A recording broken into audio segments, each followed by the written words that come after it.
We'll demonstrate closed feather stitch. Can see this side is open state. This side is closed state. We start from open side. Come up at top here. Take down vertically below here. Don't pull tight. Leave a loop on fabric. Can hold it down with finger. Come up where two lines intersect. Here needle must go through loop. Come out from middle of loop. Not outside loop. Pull thread. Forming a V shape. Take down next to first exit point position. Don't pull tight. Come up where this line intersects upper horizontal line. Pull thread. Also return to below and take down here. Don't pull tight. Hold down with finger. Come up at intersection of diagonal and lower horizontal.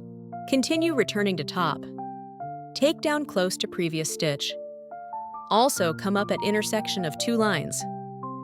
Following this operation, complete remaining pattern fully. Stitches alternate left-right diagonally, creating continuous closed V shapes, similar to feather shape.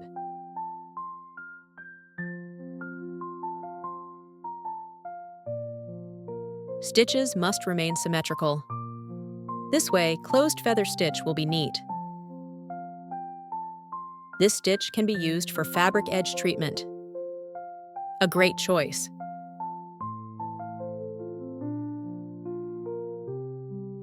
Take down close to outer edge. Closed feather stitch is complete. Let's see the overall finished effect.